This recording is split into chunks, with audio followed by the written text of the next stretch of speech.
अब देखिए sound engineer का काम क्या होता है ना कि चीज़ों को रिकॉर्ड करना, उसको मिक्स करना, है ना। म्यूज़िक अरेंजर का काम होता है, म्यूज़िक प्रोड्यूसर का काम होता है कि गाने का बीट क्या होगा, गाने का इंस्ट्रूमेंटेशन क्या होगा। फॉर एग्जांपल रोमांटिक सॉन्ग है तो उसमें क्या इंस्ट्रूमेंट यूज़ हो सकते हैं। वाजिब सी बात है कि एक रोमांटिक सॉन्ग में पियानो यूज़ हो सकता है, गिटार यूज़ हो सकता है, वायलिन यूज़ हो सकता है ना, लाइक सॉफ्ट परकशंस यूज़ हो सकते हैं, है ना, बेस गिटार यूज़ हो सकता है। और एक रॉक सॉन्ग है तो उसमें हार्श साउंड चाहिए। रॉक मतलब एक वो एग्रेशन होता है उसमें, तो एग्रेशन के लिए इलेक्ट्रिक गिटार, है ना, एकदम डिस्टॉर्टेड बेस गिटार, ड्रम्स भी एकदम खतरनाक वाला साउंड करना चाहिए। इवन म्यूज़िक की कॉम्पोजिशन भी बहुत डिफाइन कर देते हैं इन सब चीज़ों को। एंड सो जॉनर डिसाइड करना एक म्यूज़िक प्रोड्यूसर और एक म्यूज़िक अरेंजर का काम। डिग्री भी मिल गया है ना, और आपके इंटरेस्ट का भी काम हो गया, आप जान भी गए, लोगों से कनेक्शंस बन गए। करेक्ट। और कनेक्शंस तो बहुत बनते हैं ऐसे म्यूज़िक स्कूल्स में, खास करके कनेक्शन बनते हैं फैकल्टीज़, विजिटिंग फैकल्टीज़ जो होते हैं, जैसे आपके जो वर्कशॉप्स वगैरह होते हैं उसमें जो बाहर के लोग आते हैं, एंड आपको फिर उनसे जो इंट्रैक्शन होता है, नॉलेज मिलता है, उससे दिमाग भी खुलता है, प्लस कुछ संपर्क भी बनते हैं। Hello guys, this is a video for all those music enthusiasts and aspirants who wants to make their career into sound engineering. Also, please go through the video to know more about it and how to get into this, what are the new career prospects that you can explore into this area. So like, comment and subscribe for more. Also comment down below if you have any queries. I'll make sure to attend that individually. Also comment down for the next video the profile that you want me to interview on. Hello guys, so आज मैं दीक्षित जायसवाल के studio में हूँ। मैं इनको भैया से संबोधित करता हूँ क्योंकि काफ़ी टाइम से हमारे रिलेशनशिप रहा स्कूल डेज से। लेकिन इनका जर्नी आप खुद सुनेंगे कि इन्होंने कहाँ से शुरुआत किया, अभी किस फील्ड में है साउंड। हमारे सारे साउंड एस्पिरेंट्स के लिए जो इस फील्ड में आना चाहते हैं, तो ही इज़ वन आइडल जिनको फॉलो कर सकते हैं। तो उनकी मुँह जवानी अब। हेलो दोस्तों, मेरा नाम दीक्षित जायसवाल है। मैं एक साउंड इंजीनियरिंग म्यूज़िक प्रोड्यूसर हूँ। मेरा एक स्टूडियो है, डी म्यूज़िक स्टूडियो, जो कि पूर्णिया बिहार में सिचुएटेड है। यहाँ पर म्यूज़िक प्रोडक्शन, साउंड इंजीनियरिंग जैसे कि रिकॉर्डिंग, मिक्सिंग, मास्टरिंग, फिल्म के बैकग्राउंड स्कोर्स, एडवर्टाइजमेंट से रिलेटेड सारे वर्क होते हैं। और मेरा 10 से 12 साल का एक्सपीरियंस रहा है इस फील्ड में, from being a sound engineer to being a professor in my same college, और फिर काफ़ी सारे रेडियो इंडस्ट्री में और स्टूडियोज़ के लिए मैंने काम कर रखा है। और पिछले 2 साल से मैं पूर्णिया, अपने लाइक जो मेरा पैतृक घर है, वहाँ पर मैं पिछले 2 साल से काम कर रहा हूँ।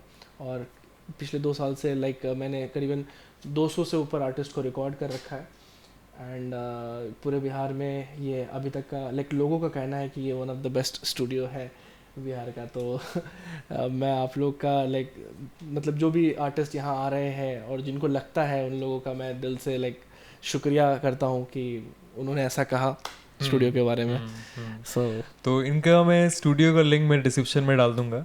प्लीज़ जाए एक बार, इसको रिव्यू करें, और यहाँ पे आके एक बहुत इकोनॉमिकल कॉस्ट में आप बेंगलोर और मुंबई जैसी क्वालिटी आप अपने शहर में, अपने पूर्णिया में आप देख सकते हो, आप ले सकते हो इनके सर्विसेज। या बिल्कुल, आप डी म्यूज़िक स्टूडियो यूट्यूब पे सर्च कीजिए या फिर मेरा नाम दीक्षित जायसवाल सर्च कीजिए, आपको स्टूडियो का लिंक मतलब यूट्यूब पे आपको दिख जाएगा वो। एंड ईज़िली आप वहाँ पे मेरे गाने को या मेरे स्टूडियो को आप वहाँ एक्सप्लोर कर सकते हैं। तो आपका मैं इंट्रोडक्शन अपने व्यूअर्स के लिए जानना चाहता हूँ कि मैं तो आपको काफ़ी दिन से देखता रहा हूँ, आपने जहाँ से शुरुआत करी, लेकिन आप व्यूअर्स के लिए अगर बता दें आपका journey, walk through starting from आप जो म्यूज़िक स्कूल में गए, उसके बाद आज आप फ़िलहाल आपके स्टूडियो में बैठे हैं हम, तो ये जर्नी कैसा रहा आपका?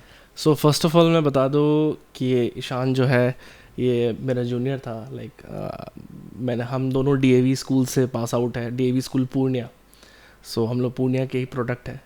एंड ये मुझसे 1 साल शायद जूनियर था हाँ, एंड आई मीन तुम्हारी मॉम टीचर थी एंड वो भी म्यूज़िक में काफ़ी इन्फ्लुएंस थी. हम लोग इवन को करिकुलर एक्टिविटीज़ में मैडम के पास जाके गाना सीखते थे और वो स्टेज परफॉर्मेंस 26 जनवरी 15 अगस्त ये सब में हम लोग करते थे. तो मेरा म्यूज़िक का कीड़ा जो है बेसिकली देखा जाए तो डीएवी से ही चालू हुआ है. अच्छा.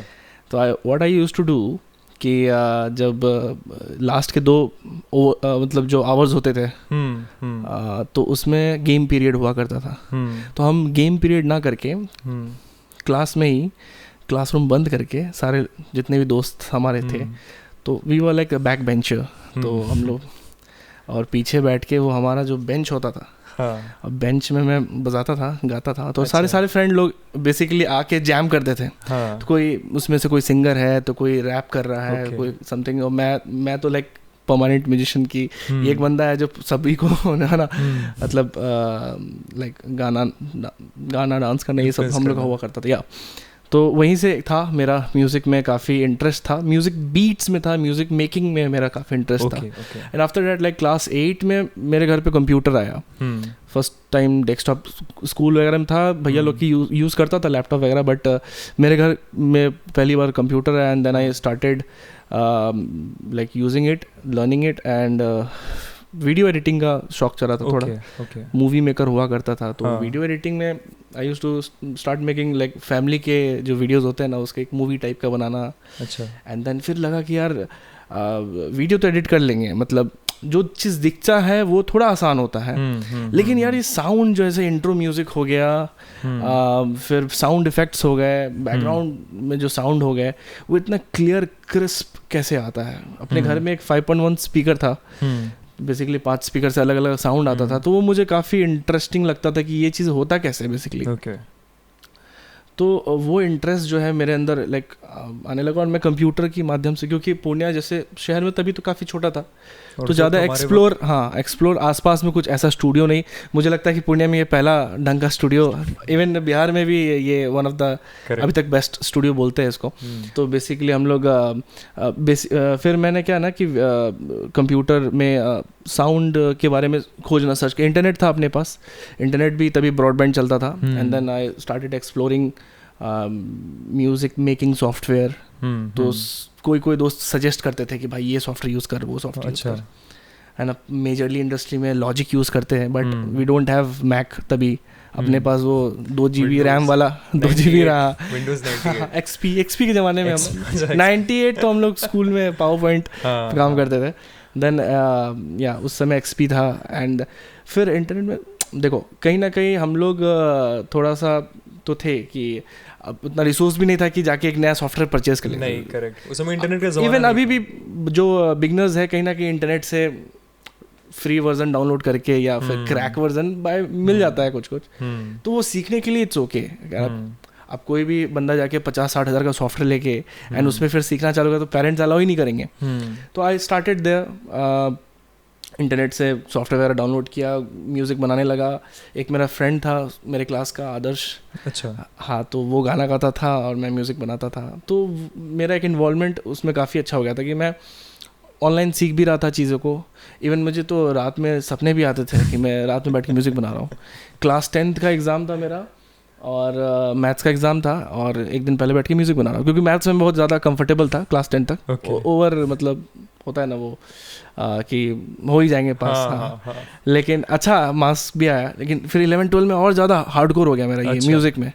तो मैं लाइक इंस्टीट्यूट वगैरह जाता था जस्ट टाइम पास करने के लिए कि चीटिंग करके थोड़ा पास भी कर लिया 12th. लेकिन मेरे दिमाग में था कि मुझे 12th के बाद किसी आर्ट फील्ड में ही जाना है. लाइक या फिर तो एनिमेशन, हार्डकोर एनिमेशन में घुसना था या नहीं तो साउंड इंजीनियरिंग तो है ही. तो साउंड इंजीनियरिंग में मुझे एक्चुअली ऑप्शन कम मिल रहे थे एजुकेशन के लिए. वही इंटरनेट ही था अपना एक सहारा. इंटरनेट में एक कॉलेज सीमेडो करके पुणे में था जो बेसिकली ग्रेजुएशन करवा रहे थे साउंड इंजीनियरिंग में. एंड वो चीज़ मेरे लिए लाइक प्लस पॉइंट था कि एक कॉलेज ऐसा जो मेजरली कॉलेज जो पोस्ट ग्रेजुएशन करवाते हैं या सर्टिफिकेशन करवाते हैं. तो मेरे लिए प्लस पॉइंट था कि मैं ग्रेजुएशन के साथ साथ साउंड इंजीनियरिंग भी कर लूँगा। और तो फिर मैं पुणे चला गया एंड पुणे में जाने के बाद कॉलेज में आई वाज लाइक मतलब अच्छा स्टूडेंट कहलाता था क्योंकि इंटरेस्ट का फील्ड था काफ़ी था। मेरे एक भी क्लास बंक नहीं होते थे, खास करके ऑडियो के बाकी के हो जाते थे, लेकिन ऑडियो इंजीनियरिंग साउंड इंजीनियरिंग के क्लासेस बिल्कुल नहीं। तो फिर ऐसे ही करके कॉलेज में मैंने बैंड क्रिएट किया कुछ लोगों से मिलके, सब डिप्लोमा बैच के स्टूडेंट आते थे, जैम करते थे and then we started jamming. फिर कुछ मेरे क्लासमेट थे, उनके साथ अलग प्रोजेक्ट्स चल रहे हैं, बैंड के साथ अलग प्रोजेक्ट चल रहे हैं एंड ऐसे ही प्रोजेक्ट्स करते करते फिर मैं कॉलेज के टाइम में ही काफ़ी स्टूडियोज़ वाले जो लोकल स्टूडियोज़ थे वहाँ पर हिट मारने लगा कि सर देखो मेरा गाना है, मैंने बनाया कि अगर मुझे इंटर्नशिप मिल जाए। ये पुणे की बात है? पुणे की बात है यार, पुणे में। तो 3 साल का कोर्स था, उसी दरमियान में मैं बाकी चीज़ भी कर रहा था, अपने आप को एक्सप्लोर कर रहा था, अपने आप को सीख रहा था नई नई चीज़ें। एंड बैंड में भी वॉज लाइक हम लोग मैं जहाँ मैं रहता था वहाँ से 3 बस चेंज करके लाइक 40 किलोमीटर दूर जाके मैं जैम करता था। एंड मैं कीबोर्ड प्लेयर था बैंड में, तो कीबोर्ड भी अपना वो कैसियो का बड़ा वाला 61 की, so it used to be very heavy. And stand भी कम से कम 5 से 6 किलो का स्टैंड होता था एंड लैपटॉप बैग जिसमें सारा इंटरफेस, माइक्रोफोन, लैपटॉप भी बहुत हेवी एंड हार्ड ड्राइव वगैरह भर के एकदम ऐसा, एंड कीबोर्ड और स्टैंड, ये मेरा बेसिकली मेरा सेटअप होता था। अच्छा। लाइव स्टेज शोज हो गया या फिर जैम करने के लिए। तो हम लोग बैंड 40 किलोमीटर्स में ट्रैवल करके एक जैम रूम था वहाँ पर पुणे में, उधर जाके हम लोग जैम करते थे एंड फिर रात में आना, बस ऐसे 3-4 बस चेंज करके हमको ट्रैवल करना। काफ़ी स्ट्रगल टाइम था लेकिन मज़ा आता था। मैं वो उस चीज़ को स्ट्रगल नहीं बोलूँगा, उस चीज़ को मैं एन्जॉयमेंट बोलूँगा कि सीखने का जो मज़ा है ना भाई, लोग क्यों स्ट्रगल बोलते हैं मुझे समझ नहीं, वो मज़ा है ना। मैं मुंबई जाके स्ट्रगल कर रहा हूँ, क्या भाई तुम सीखने जा रहे हो, तुम मज़े कर रहे हो भाई, तुमको वो नॉलेज मिलता है, कितना खुशी होता है अंदर से। तो ऐसे करके फिर काफ़ी स्टूडियोज़ के साथ मेरा टाई अप हो गया। मैं इंटर्नशिप मांगने गया, मुझे वो काम ही दे दिया कि बोले भाई तेरे को मैं 25,000 का प्रोजेक्ट देता, ये 5 गाने बना के दे मुझे। तो ठीक है, like starting was it's good. फिर मैं छुट्टियों में जब घर आता था तो यहाँ भी कुछ लोकल लोग थे जो गाने मुझे जो जानते थे कि म्यूज़िक बनाता है, तो जो इंटरेस्टेड थे वो लोग मेरे घर पे आके, एंड मेरा घर पे भी थोड़ा सा छोटा मोटा सेटअप हुआ करता था, यहाँ भी अपना एल्बम। तो बेसिकली मैं सेकेंड ईयर में अपना लैपटॉप का खर्चा खुद निकाल लिया। लोग जो आइडियोलॉजी में रहता है कि गाने से नहीं हो सकता है, लेकिन विद इन 2 इयर्स आपने जो अचीव किया शायद कोई इंजीनियर नहीं अचीव कर पाए during their tenure at college. मुझे वैसा ही लगा कि शायद मेरे लाइफ में ना कमाना म्यूजिक से ही लिखा है। मैं आज तक सिर्फ म्यूजिक से कमाया हूँ, मतलब दूसरे फील्ड में भेज दो तो मैं शायद उतना सक्सेसफुल नहीं हो पाऊंगा। आपका पहला सॉन्ग क्या था जो आपने उसको कमर्शलाइज किया? देखो मेरा पहला सॉन्ग था तेरे बिना। मैंने क्लास 11th या 12th में लिखा था मैंने वो गाने को। ओके। तो जब मैं साउंड इंजीनियरिंग नहीं कर रहा था तभी, मैं 11th-12th में था और सॉफ्टवेयर एफएल वगैरह चलाना सीख गया था मैं। एंड तभी मैंने गाना लिखा और दिल से जो आया लिखा। अच्छा। एंड बहुत खूबसूरत गाना बना वो, और आज तक लोग बोलते कि भाई तू वैसा गाना फिर दोबारा नहीं बना पाया। फॉर श्योर ये गाना तो अगर लिंक डिस्क्रिप्शन में हो सके तो जरूर हम बिल्कुल मेरे स्पॉटिफाई में ये आपको मिल जाएगा, सारे प्लेटफॉर्म पे मिल जाएगा। मेरा एक ईपी बना हुआ है इंटरनेट पे, एंड स्पॉटिफाई, गाना, सावन, हर जगह ये अवेलेबल मिल जाएगा तेरे बिना करके। एंड देन उसके बाद कपल ऑफ सॉन्ग मैंने क्रिएट करते रहा। फिर मैं कमर्शियल बेसिकली क्या है ना कि अब मेरा जॉब ही है साउंड इंजीनियरिंग, म्यूज़िक प्रोडक्शन।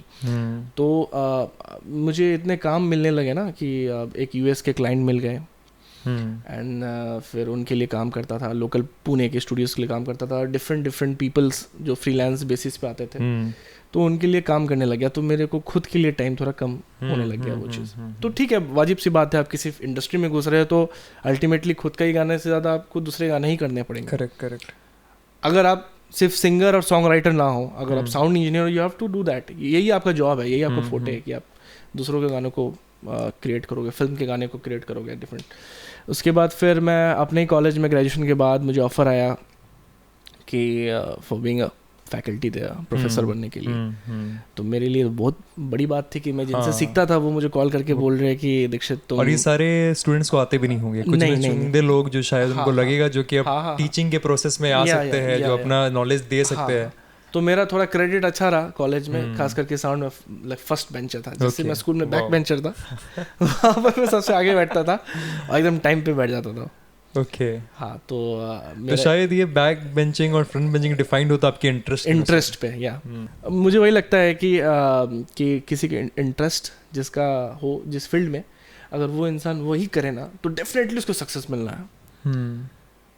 मतलब अगर किसी चीज़ का इंटरेस्ट नहीं है और ज़बरदस्ती कर रहे हो तो 1-2 साल में आप वो हो जाएगा किसी नहीं कर पाओगे, नहीं कर पाएंगे। वो बस सोचेगा कि जल्दी घर निकलो भाई, काम खत्म करेंगे निकलो। मुझे दीक्षित भैया अब लोगों का व्यूअर्स का रहेगा कि जैसे आपने बोला कि आपको म्यूज़िक के प्रति इंटरेस्ट था और काफ़ी कम एज में, शायद 7th-8th स्टैंडर्ड में, तो बहुत सारे लोग होते हैं जो कि शायद अब म्यूज़िक में इंटरेस्ट है तो वो सिंगर बनना चाहते हैं। हाँ, तो आपका ये जो साउंड के टूवर्ड्स जो आपका इंटरेस्ट था, तो ये कैसे शुरू हुआ? और लोगों को अगर ये सोचे कि कल होके मेरे को सिंगर बनना है या फिर मेरे को शायद सिंगर नहीं बनना है, तो ये म्यूजिक के लाइन में साउंड इंजीनियरिंग कैसे अलग है with respect to singing, being a singer? या सी मेजर लोग जो है वो पहले इंटरेस्ट उनका सिंगिंग का ही रहता है। ओके है ना? ओके।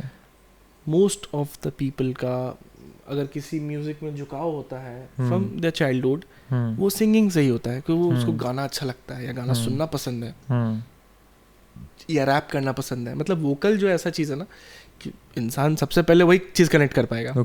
है ना? वोकल बाय वोकल कि मैं कोई गाना मुझे पसंद आया तो मैं गुनगुनाऊंगा।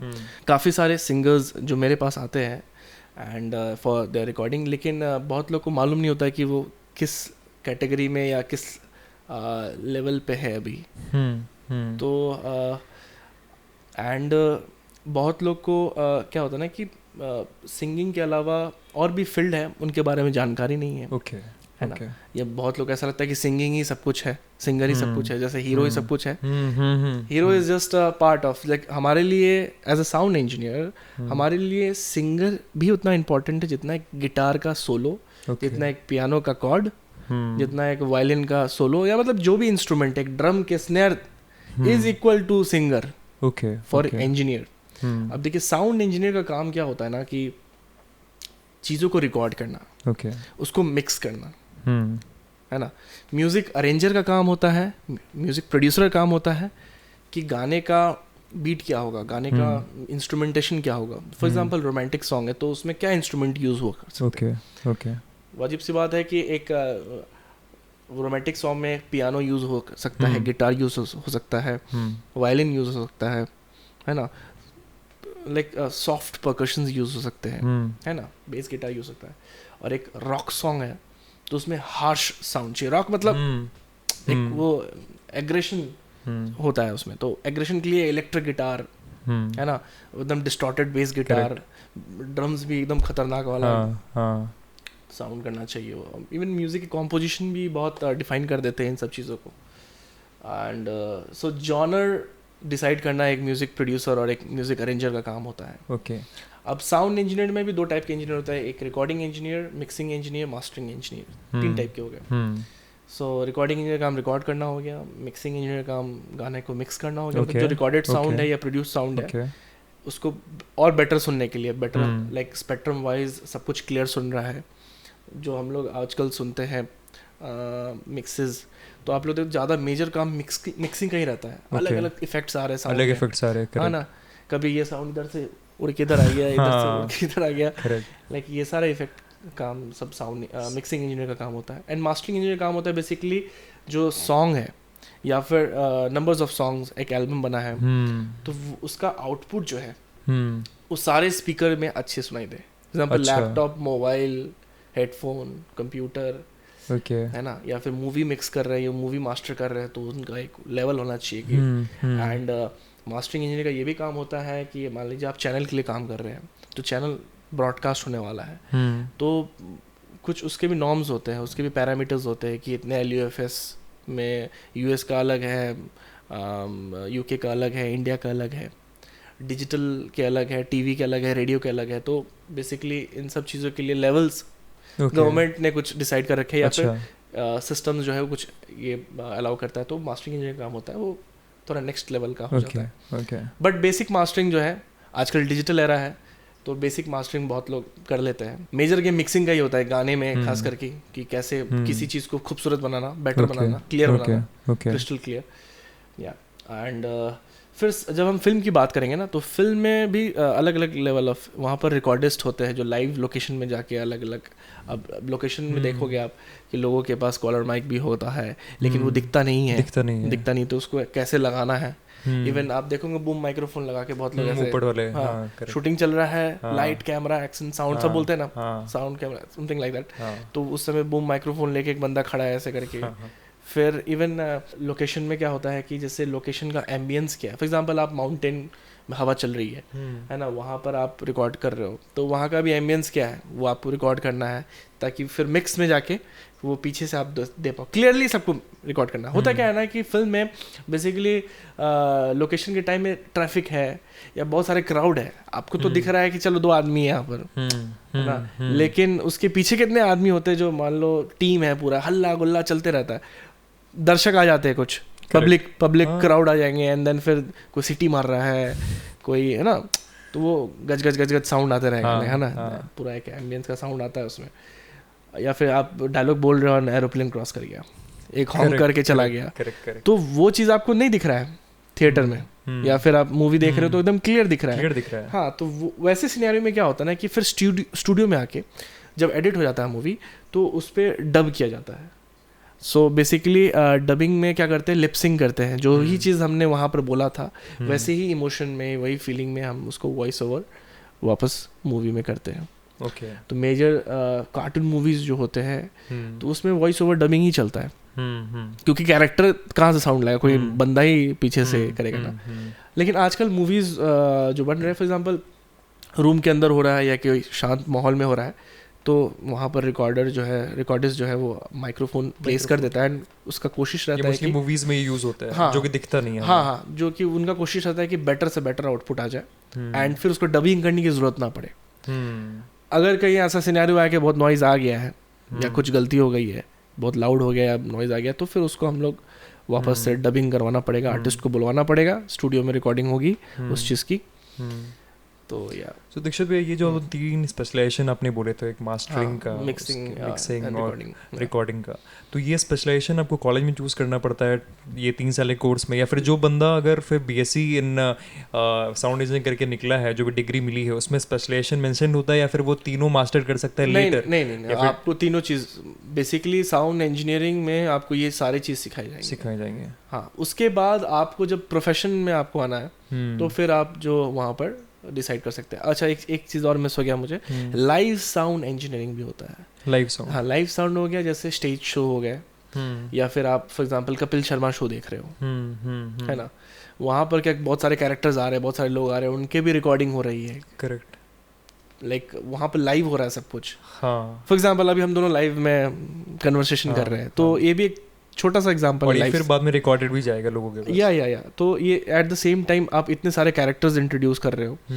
या फिर आप देख लो फॉर एग्जांपल सनबर्न हो रहा है, या टुमारोलैंड हो रही है, या फिर बड़ा शो हो रहा है, अरिजीत सिंह का शो हो रहा है ना, ए आर रहमान का शो हो रहा है, 50 म्यूजिशियन आए हुए हैं, सो मेनी ऑफ वो वायोलिन और क्या बोलते हैं ऑर्केस्ट्रा आया हुआ है, ड्रमर है, 5-6 ड्रमर ही है, मतलब बड़ा ह्यूज शो है। तो उसमें कम से कम 100 से ऊपर माइक्रोफोन यूज हो रहे हैं। अब 100 से ऊपर माइक्रोफोन, तो 100 से ऊपर इनपुट्स होने चाहिए, तो उसमें रैक्स लगते हैं, कंसोल का लाइन लग जाता है। अच्छा, and that is very huge thing. तो वो चीज़ जो लाइव साउंड इंजीनियरिंग, उसको बोलते हैं असली साउंड इंजीनियरिंग, कि लाइव सिनेरियो में कि आपको at the best time, output, हाँ best output, real time output. और लाइव में क्या होता है ना कि मॉनिटरिंग भी होता है कि जो बोल रहा है बंदा, उसको उसका आवाज़ सुनाई भी देना, क्योंकि इतना क्राउड होता है, जो आप बजा रहे हो या प्ले कर रहे हो या गा रहे हो, तो मॉनिटरिंग भी क्लियर होना चाहिए, ऑडियंस को भी क्लियर सुनना चाहिए। माइक में वो अब देखोगे कि कभी माइक स्पीकर के पास आता है तो वो एक गंदा सा पीप करके साउंड आता है, बीप साउंड, बेसिकली मिररिंग हो जाता है माइक्रोफोन और स्पीकर का, इट्स लाइक लूपिंग। मतलब मैंने माइक से बोला, वो स्पीकर पे गया और स्पीकर का आवाज़ फिर माइक पे आया, एंड ये करते करते लूपिंग हो जाता है, एंड एक जो है वो फ्रीक्वेंसी ऑफ साउंड का एक साइन वेव जैसा साउंड। अच्छा, ये टेक्निकलिटी मेरे हिसाब से ये कोई भी सिंगर नहीं बता पाएगा, मैं क्या चीज़ है। मैं एक रेफरेंस देता हूँ इस चीज़ का, कि जब तुम बार्बर शॉप में जाते होंगे, नाई के दुकान में पहले के, तो वहाँ सामने में एक मिरर रहता था, एक पीछे मिरर रहता था, तुम ऐसे करके देखते होगे तो साला कम से कम 100 से ऊपर अपना कैरेक्टर बना हुआ है। That is also called looping. Okay वैसे ही माइक और स्पीकर में हो रहा है, मैं हेलो बोल रहा तो ये हेलो माइक से स्पीकर में गया, स्पीकर से फिर माइक में आ गया, तो ये कंटिन्यूस प्रोसेस में। नो वंडर आप टीचर थे। तो अभी वैसे तो देखो हम लोग का साउंड इंजीनियरिंग में बेसिकली ईयर ट्रेनिंग हुआ है, एंड म्यूजिक ऐसी चीज़ है ना कि आपको वो खुद से ही सीखना पड़ेगा।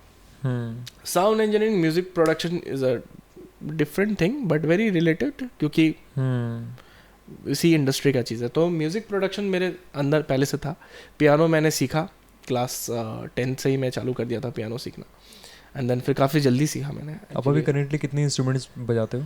मैं गिटार प्ले कर लेता हूँ, मैं कीबोर्ड प्ले कर लेता हूँ, तो 2 इंस्ट्रूमेंट आते हैं मुझे। बाकी कॉर्न हो गया, थोड़ा से परकशंस हाथ चलता है अपना, तो परकशंस वगैरह में भी हो जाता है। बाकी सारे सॉफ्टवेयर के थ्रू हम लोग साउंड मैनिपुलेट करके, कीबोर्ड के थ्रू प्रोसेस करके एंड वी प्ले इट। तो वही जैसे बड़े शोज़ में क्या होता है ना कि रैक्स ऑफ स्पीकर्स होते हैं, तो ऐसे सिनेरियो में बहुत ज़्यादा इवन 2-3 साउंड इंजीनियर की जरूरत पड़ती है, जो एक मॉनिटर हैंडल कर रहा होता है, एक स्पीकर्स हैंडल कर रहे होते हैं, एक इनपुट्स हैंडल कर रहा होता है। इनपुट मतलब सिंगर्स, म्यूजिशियंस, ये सब के माइक्रोफोन।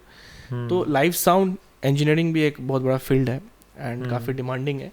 कोविड की वजह से थोड़ा सा लाइव इवेंट वगैरह थोड़ा सा हैम्पर हुआ था इस चीज़ पे, लेकिन अब जाके थोड़ा सा वापस ट्रैक पे आ रही है दुनिया, एंड लाइव साउंड का फिर से क्रेज। तो ये लाइव साउंड इंजीनियरिंग जो है ये आपके कोर्स में इंक्लूडेड था कि लोगों को अगर इंटरेस्टेड हैं कि वो अलग से BSc in live sound engineering? नहीं, ये सारे चीज़ हम सीखेंगे साउंड इंजीनियरिंग में, आपको ये सारी चीज़ों का सिखाया जाएगा, क्योंकि लाइव साउंड से आपको कंसोल के बारे में ज़्यादा नॉलेज होता है, एंड लाइव साउंड ही आपको असली साउंड इंजीनियर बनाता है। मैं तो बोलता हूँ कि अगर आपको जो भी फील्ड में इंटरेस्ट है साउंड के, हो सकता है किसी को म्यूजिक प्रोडक्शन में हो, साउंड इंजीनियरिंग सिर्फ इसलिए सीखना है क्योंकि उनको मिक्सिंग सीखना है या रिकॉर्डिंग सीखना है, बाकी स्टूडियो में अपना ट्रैक ही बनाना है। बहुत सारे लोगों का होता है कि मुझे क्यों घुसना है उसमें, बट यू नो आपको बोलते हैं ना कि आपको वो धूप में आपको वो मेहनत करनी पड़ेगी, और वो चीज़ आपको सिखाएगा लाइव साउंड इंजीनियरिंग ही, क्योंकि वहाँ पर लाइव मतलब सिंगर्स गा रहे हैं, एकदम वो सिचुएशन हैंडल करना थोड़ा पैनिक सिचुएशन हो जाता है, एंड वैसे सिचुएशन में अगर आप रम गए हो और वो चीज़ को हैंडल करके अच्छा आउटपुट निकाल रहे हो लाइव में एट इंस्टेंट, तो फिर आपको बहुत कुछ सीखने को मिल जाता है। लेकिन एक उसका एक नेगेटिव पॉइंट भी हो जाता है, क्योंकि लाइव साउंड में क्या होता है ना कि बहुत ज़्यादा लाउड स्पीकर्स होते हैं, बड़े बड़े स्पीकर्स होते हैं, एंड साउंड बहुत ज़्यादा लाउड होता है। हो सकता है कि आपके पीछे कोई एक बड़ा सा टावर लगा दिया हो साउंड का, JBL का 5-6 स्पीकर लगा दिया हो, बड़ा बेस लगा दिया हो, एंड ऐसा अलग से कोई एक माइक गिर गया फॉर एग्जांपल, और फिर वो पे करके साउंड एंड आपके कानों को चुभ गया वो, तो उससे थोड़ा कान का वो होता है, ईयर्स के डैमेज होने के चांसेस बढ़ जाते हैं। अच्छा, या तो ऐसे सिनेरियो में थोड़ा सा कंट्रोल करना बहुत मतलब साउंड हमारा इतना हार्मफुल भी हो सकता है। या तो even live sound engineers basically live sound engineer mixing studios में शायद उतना अच्छा परफॉर्मेंस ना दे पाए। क्योंकि भी आपने एक और चीज़ बताया था कि आपने 11th में जो रिकॉर्ड किया था सॉन्ग, तो आप अगर लुक बैक करते हो वो सॉन्ग को लेकर के, आज जब आप साउंड इंजीनियर हो, आज की साउंड आप साउंड जो बनाते हो, तो क्या डिफरेंस होगा महसूस होता है कि ये आपका जो नॉलेज आया साउंड इंजीनियरिंग में ये आपको कितना एक्सेल करवाया उस चीज़ में, और क्या डिफरेंस आपने महसूस किया ये दोनों सॉन्ग्स में? मैं अब जो सुनता हूँ तो मैं अपने आप में क्या क्या चीज़ महसूस करता हूँ। सबसे पहले क्या है ना कि प्रोनाउंसिएशन का जो इशू है, अच्छा ओके, वो तभी क्योंकि हम लोग यहाँ बिहार से, एंड यहाँ का र ड श ये चीज़ थोड़ा सा अलग है, क्योंकि यहाँ का लैंग्वेज ही अलग है। अब तो बंगाली मिश्रण हो गया मेरे हिसाब से, क्योंकि बाकी की अगर बंगाली बिहारी सब में थोड़ा सा श र ड का बंगाल के लोगों को हाँ बंगालीज भी मेजर, मतलब मेरे कॉलेज में बहुत सारे बंगाली आते तो उनका भी वही लड़का पहाड़ ये बोलना ही था उनको, है ना। तो हम लोग लड़का होता है, लड़का नहीं। तो मुझे एक्चुअली मेरे कुछ मराठी फ्रेंड्स थे, तो वो लोग के प्रोनाउंसिएशन अच्छा अलग होते, उनके भी अलग होते, उनके भी थोड़ा सा वो टोन आ जाता है मराठी वाला, है ना। एंड फिर मुंबई वाले का टोन अलग आ जाएगा, अपन तपन करेंगे वो लोग, ठीक है ना। और पुणे वाले का भी अलग आएगा। तो वो सारे लोगों के साथ में रहता था, तो उनसे एक चीज़ मुझे को जानने को मिला, काफ़ी सारे कुछ लोग पंजाब से आते थे, कुछ क्योंकि वो एक IT हब है तो बहुत सारे लोग वहाँ पहुँचते हैं, इवन एजुकेशन हब भी है पुणे, तो वहाँ पर काफ़ी चीज़ सीखने को मिला उनसे मुझे, कि वही लैंग्वेज, फोनेटिक्स, ये सब के बारे में, कि ये लड़का होगा या फिर पेड़ होगा, पेड़ नहीं होगा, ओके है ना।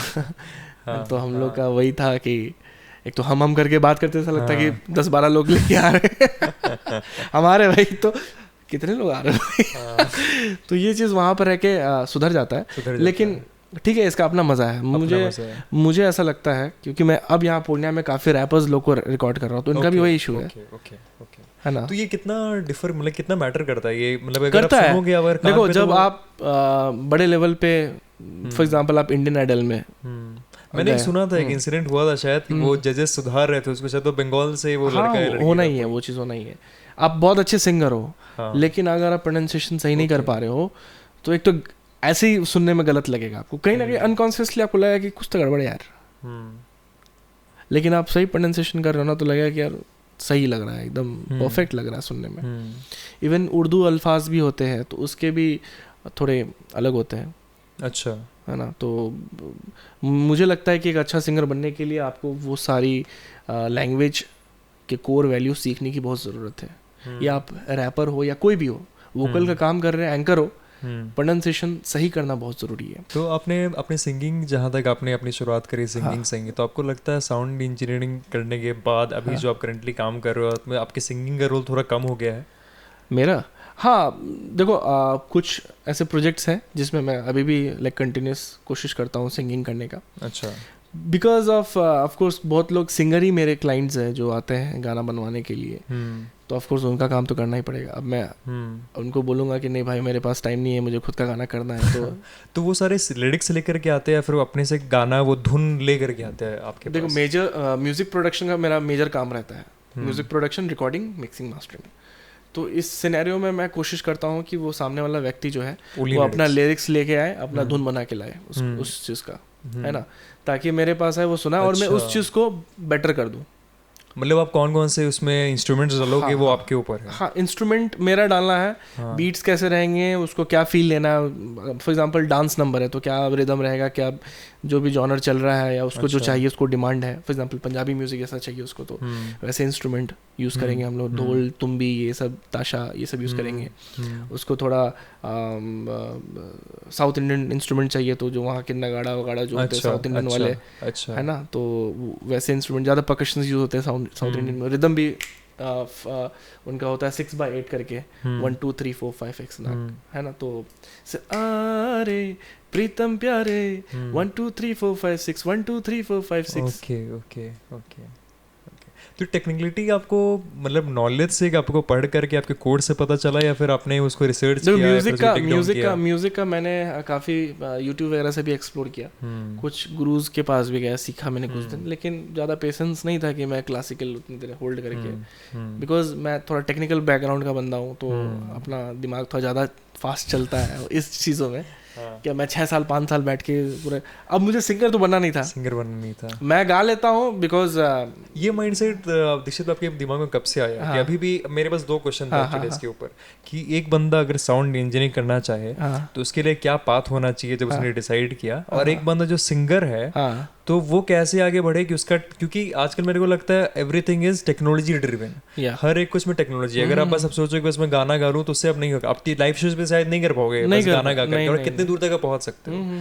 तो टेक्नोलॉजी, ये एक बंदा अगर सोचा सिंगर है और टेक्नोलॉजी से आगे बढ़ना चाहे तो उसके लिए क्या कोर्स रहेगा, और जो बस साउंड इंजीनियरिंग में करना चाहे तो वो कैसे रहेगा? दोनों इसलिए अलग है क्योंकि एक बंदा सिंगर भी बनना चाहता है और अपने अनुसार ये मतलब ये एक ब्रॉडर एस्पेक्ट में पूरे साउंड को देखना चाहता है, तो उनके लिए क्या दोनों के बीच में पाथवे होना चाहिए इनका? देखिए मेरा ये मानना है कि अगर आप सिंगिंग करना चाहते हैं डाई हार्ड, तो पूरा फोकस कीजिए सिंगिंग में।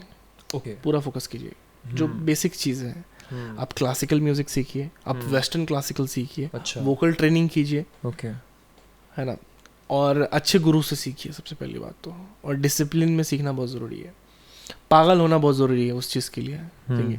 ये नहीं कि हमको हीरो बनना है तो हम सिंगिंग करेंगे, मतलब होता है ना कि बहुत लोग में ऐसा होता है कि भाई आजकल तो सब ऐसे ही सिंगर बन जाता है, ऑटो ट्यून है या लेकिन ऑटो ट्यून आपको तभी हेल्प करेगा जब अच्छा गा लेते हैं आप भद्दा गाते हैं तो ऑटो ट्यून भी हेल्प नहीं करेगा आपको, है ना।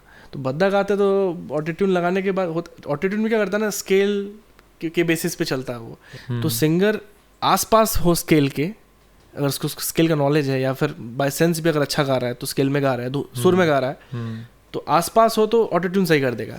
लेकिन आप ब्लंडर ही कर रहे हो, मतलब बी माइनर का स्केल में आप जी शार्प लगा रहे हो, अच्छा, तो अच्छा, बी और जी शार्प के बीच में मुझे लगता है 6-7 नोट का डिफरेंस है। अब 6-7 नोट पीछे हो तो अब सोचोगे कि ऑटो ट्यून हमको सही कर दे, तो ऑटो ट्यून और बर्बाद कर देगा।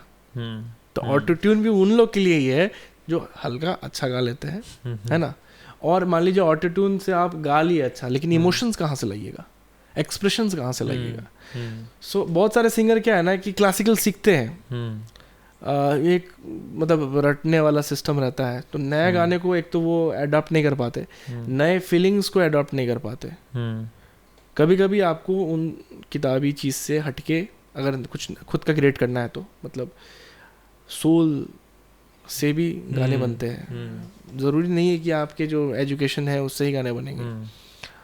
कभी कभी मेजर गाने जो होता है ना वो दिल से बनते हैं यार। मतलब आप एक मूड में हो और आपने पेन कॉपी लिया, गाना लिखा, एंड देन एक अचानक से आवाज़ आई मन में कि ये सुर निकलना चाहिए, होता है ना, एक वो इमोशन है, अच्छा, है ना। फॉर एग्जांपल आप बहुत प्यार में या फिर दर्द में हो, मतलब ब्रेकअप हो गया है और आप ऐसे दार्जिलिंग के ट्रिप में हो, फॉर एग्जांपल से एक मेरा वीडियो था तो आपके अंदर से आवाज़ आ रही है, हाँ, और शायद जो गाना नहीं बना पाते वो शायर बन जाते हैं। हाँ, मेजरली लिखना तो बहुत लोग, लाइक मेरे पास काफ़ी लोग आते हैं जो बहुत अच्छा लिखते हैं, लेकिन थोड़ा गाने में, गायकी में, क्योंकि म्यूजिक इज समुद्र बोलते हैं ना, वो एक समुद्र है और उसमें आपको तैरना आना चाहिए। तो म्यूजिक समुद्र है, एक सिंगर को यहाँ पर स्केल का नॉलेज होता है ना, वो आना ज़रूरी है, गायकी की थोड़ी समझ होनी ज़रूरी है, तभी तो आप ड्राइव कर पाओगे उस समुद्र में, आप गोते लगा पाओगे, नहीं तो आप डूब जाओगे। बिना किसी आप नॉलेज के वहाँ पर आप वेग हो जाओगे। हाथ पैर मारा तो हो सकता है कि कुछ चल गया, लेकिन हमेशा आप नहीं चल पाओगे। लॉन्ग रन के लिए अगर आपको के और अरिजीत या फिर जुबिन नौटियाल या फिर जैसे लेजेंडरी सिंगर्स थे पहले के, वो लोग कभी भी मतलब मजाक नहीं किए सिंगिंग से, है ना। आपको हीरो बनना है तो आप हीरो बन जाओ ना यार, पैसे लगाओ, हमारे जैसे लोगों पे लगाओ पैसा, हम आपको हीरो बना देंगे, ठीक है ना। हम गा के आपको दे देंगे, वीडियो भी बना के दे देंगे, आप हीरो बनो, कोई दिक्कत नहीं है। लेकिन आप गायकी में मत घुसो फिर, जब आपको आता ही नहीं है गायकी, होता है ना, तो वो कभी कभी कॉन्ट्राडिक्शन हो जाता है। लोग आजकल क्या हो गया ना कि नाम नहीं बोलूँगा मैं, बहुत सारे ऐसे स्टार्स हैं जो ऑटोट्यून के बदौलत में सिंगर को रिप्लेस कर रहे हैं, क्योंकि स्टारडम तो है उनके पास पहले से ही। हाँ, और लाइव शोज में आगे असलियत पता चल जाता है। डेफिनेटली मैंने एक सिंगर को देखा था कि उसके शायद डायरेक्टर ने उसको चुप करवाया कि भैया मत गाओ, हो गया रहने दो, ऐसी। और उनके बहुत सारे गाने ऑलरेडी बहुत यहाँ पर भी, यहाँ पर साउंड इंजीनियर की एक सिंगर को एक अच्छे साउंड इंजीनियर की बहुत जरूरत है आज के गंदे सिंगर को।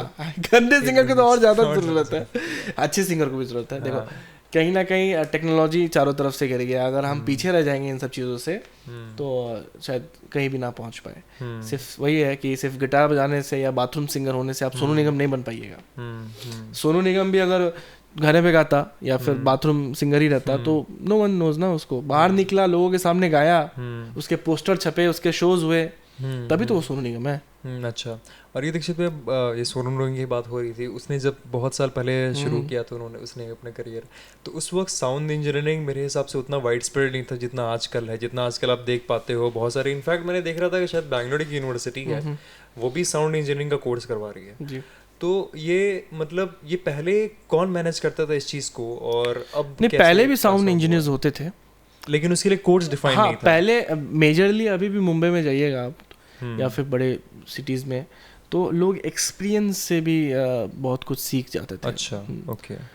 तो पहले क्या था कि अब इक्विपमेंट्स है, लोग गियर्स के साथ खेल रहे हैं, गियर्स के साथ शोज कर रहे हैं, हाँ, तो धीरे धीरे एक्सपीरियंस आपको बहुत कुछ सिखा जाती है। बेसिकली कॉलेज से पढ़ा हुआ व्यक्ति का सैलरी कितना रहता है, 10-12 हज़ार रुपये इंटर्न का क्या सैलरी रहता है, लेकिन 10 साल के अंतराल में वो 3-4 लाख 5 लाख का सैलरी क्यों पाता है? Because of experience. अब उसके पास इंडस्ट्री की एक्सपीरियंस है। अब कोई बंदा सोनू निगम को रिकॉर्ड कर रहा है, उसको कुछ भी नहीं आता है, उसको बोल दिया बेटा कि तुमको रिकॉर्ड करना है, तो वो दिमाग लगाएगा कि भाई इसको थोड़ा सा इस बार इस शोज में अच्छा नहीं रहा, अगले शोज में शायद ये नहीं करना चाहिए, मुझे ये करना चाहिए। तो अपनी गलतियों से लोग सीखने लगते हैं। वो एक इंजीनियर्स के साथ भी होगा। किताबी आपने सीख लिया, that will help you in some scenario, but majorly आपको लाइव हाँ एक्सपीरियंस करना पड़ेगा उस चीज़ को.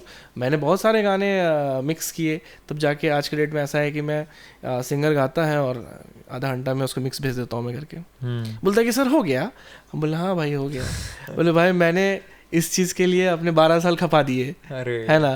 तो अब मेरे लिए वो पहले वही चीज़ को मैं एक हफ्ता, कभी कभी एक महीना 10-12 प्लगइन लगा दिया. अभी मुझे लगता है कि अब ऐसा हो गया ना कि लाइक डॉक्टर्स क्या करते हैं, अब एक मतलब कोई डॉक्टर नहीं है, मतलब हकीम टाइप का है फॉर एग्जांपल, या फिर बोल देते हैं झोला छाप डॉक्टर फॉर एग्जांपल, है ना, खुद से सीखा हुआ है. तो आप उसके पास गए आँख का इलाज करने के लिए, और या फिर आपको मालूम नहीं है कि क्या इलाज करना है, कि सर देखे ना कुछ तो गड़बड़ है मेरे साथ.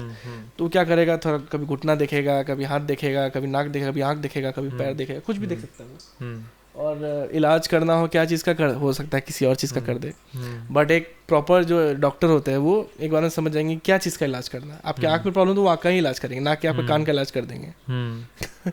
तो एक जब आदमी सीख रहा होता है तो उस समय क्या होता है ना कि हमको मालूम नहीं होता है क्या करना है नहीं करना है, तो हम सब कुछ यूज़ कर देते हैं सारा.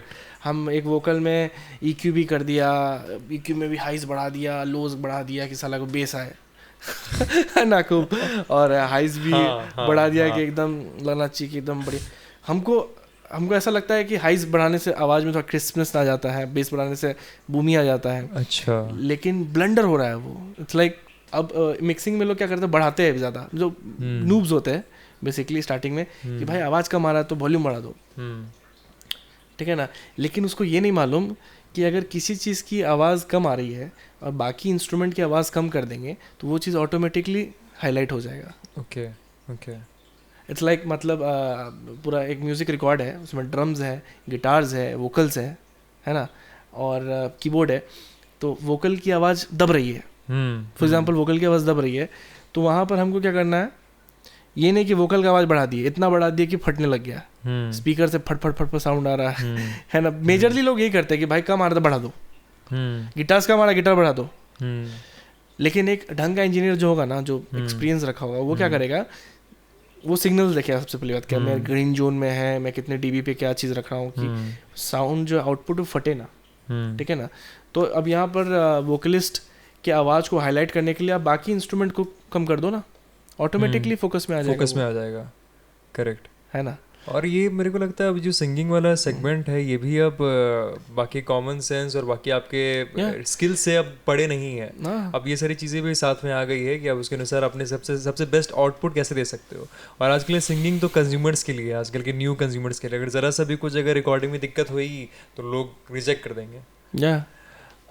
सिंगर्स को भी स्टूडियो में आके काफ़ी सारे एक्सपीरियंस की ज़रूरत पड़ती है. जैसे माइक का एक्सपीरियंस होना बहुत ज़रूरी है.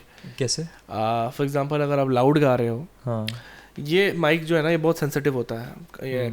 ये है अपना कंडेंसर माइक्रोफोन, इसका जो सेंसर है बहुत ज़्यादा सेंसिटिव है. ये बहुत सारा ये तो, लेकिन अभी आपने वो करके डायनेमिक बना दिया इसको शायद ना, ये डायनेमिक भी हो गया है. मैं फिगर ऑफ 8 यूज़ कर रहा हूँ, तुम्हारा भी वही सारा है इसमें थोड़ा सा. अच्छा. तो ये पूरे रूम को भी कैप्चर कर रहा है एनी हाउ, मतलब पीछे के साइड को और मेरे साइड को. तो इसमें बेसिकली 8-9 टाइप के पोलर पैटर्न्स है.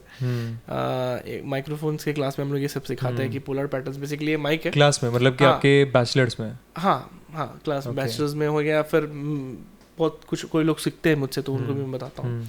तो खैर ये जो था कार्डियट पैटर्न होता है एक, तो इसमें क्या होता है ना कि सामने से जो सिंगर है कि उधर से कैप्चर करेगा, बाकी सबको वो नेगलेक्ट करेगा. बट क्या है ना कि कभी होता है कि आप स्टीरियो माइक्रोफोन टेक्निक यूज़ कर रहे होते हो, तो उसमें 2 माइक्रोफोन यूज़ करते हैं. हम चाह रहे हैं कि इधर से भी साउंड कैप्चर करे, इधर से भी साउंड कैप्चर करे, है ना. तो उस जगह पे एक आता है omni directional, okay, by directional, sorry by directional या. एंड तीसरा तरीका होता है कि वो चारों तरफ से करना है तो ओमनी डायरेक्शनल आता है. उसमें भी बहुत सारे हाइपर हैं, तो डिटेल में घुसेंगे तो बहुत सारे उसमें भी बेसिकली इमेजिंग है कि कितना दूर को आपको कैप्चर करना है, कितना दूर को निगलेक्ट करना है. इट्स लाइक वही है कि एक तरह से कि बाकी चीज़ को हटाओ तो एक चीज़ में फोकस आएगा. हाँ. और मैं आपसे एक चीज़ कनेक्ट कर पा रहा था. आपने जब बोला था कि जो बंदा आपके पास गाने लेकर के आया, आपने बहुत कम घंटों में उसको बना के दे दिया, जो कि 12 साल से इंतज़ार कर रहा था. तो आप उन सारे लोगों को क्या बोलेंगे जो स्टार्ट करना चाह रहे हैं, जो मतलब कि जो सोच रहे हैं शायद मेरे से सब कुछ हो सकता है? क्योंकि मैंने भी जब अभी पॉडकास्टिंग का शुरू किया था, बहुत गैजेट्स में मेरे बहुत टाइम चले गए. इससे बढ़िया मेरे को किसी को कोई आप जैसे एक्सपर्ट को पूछना चाहिए था सबसे पहले कि कौन सा माइक सही है, क्योंकि लास्टली मैंने आपकी बात पे ही बिलीव किया, क्योंकि आजकल इतने सारे कंटेंट है मार्केट में कि लोगों को समझ में नहीं आता किसको ट्रस्ट करें। तो अभी एक सिंगर आए जिसके पास लिरिक्स हो और जो खोज रहा हो कैसे स्टार्ट करे, तो उनके लिए आपके पास क्या सॉल्यूशंस है, आपके पास कैसे कांटेक्ट हो, आप कैसे उनको गाइड कर सकते हो, कैसे उनका सॉन्ग इम्प्लीमेंट करवा सकते हो?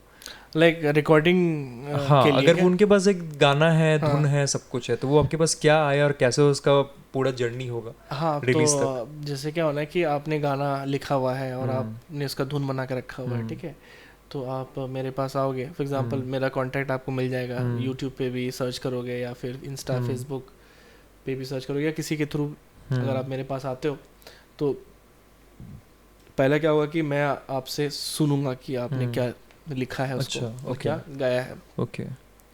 तो उसमें अगर कुछ इम्प्रूवमेंट रहेगा, फॉर एग्जांपल गा रहे हो लेकिन आपका रिदम पे नहीं सेट हो रहा है गाना, आपने गा लिया क्योंकि आपको ज़्यादा नॉलेज नहीं है, हाँ सिंगिंग में तो अच्छा लग रहा है, लेकिन जब वो गाएगा गाना तो उसमें हम लोग देखेंगे कि लिरिक्स जो है एग्जैक्टली बैठ रहा है कि नहीं बैठ रहा है। सब कुछ ठीक है, बहुत अच्छा से बैठ गया, लिरिक्स भी, म्यूजिक का मेलोडी भी हो गया, तो फिर पियानो पे एक बार जैमिंग होगा। पियानो पे मैं उसके कॉर्ड्स निकाल लूँगा, गाने के जो भी कॉर्ड्स होंगे, क्योंकि हो सकता है कि नॉन म्यूजिशियन सिंगर्स भी हो जिनको शायद इंस्ट्रूमेंट का नॉलेज उतना नहीं हो, तो उनके लिए मैं कॉर्ड्स डिफाइन कर दूंगा एंड एक लूप पे, मतलब जो भी जॉनर उससे उस गाने से सुटेबल हो रहा है, फॉर एग्जांपल उस गाने में 4x4 का टेम्पो है, आप स्लो गाना है तो 70, 75, 80 BPM पे रहेगा, थोड़ा मिड टेम्पो गाना है तो 100, 108 है ना, वो टेम्पो डिसाइड करेंगे, जो बंदा गा रहा है मैं उसी हिसाब से टेम्पो निकाल लेता हूँ। टेम्पो इज बेसिकली रिदम, और उसके बाद फास्ट गाना है तो फिर 128, 130, 50 जैसे कर सकते हैं। उसके बाद रिदम में भी 4x4 का गाना है या 3x4 का गाना है। 4x4 हो गया 1 2 3 4 1, मेजरली गाना जो होता है 4x4 रोमांटिक सॉन्ग। 3x4 1 2 3 1 2 3 1 2 3 है ना, उस पे काफ़ी सारे गाने हो गए 1 2 3 पे, जैसे पुकारता चला हूँ मैं गली गली, तो इसमें क्या 1 2 3 1 2 3 1 2। ये वो गाना रिलीज नहीं हुआ है ना? नहीं, ये गाना बहुत पुरानी गानी है एक्चुअली, ये मोहम्मद रफ़ी की। अच्छा।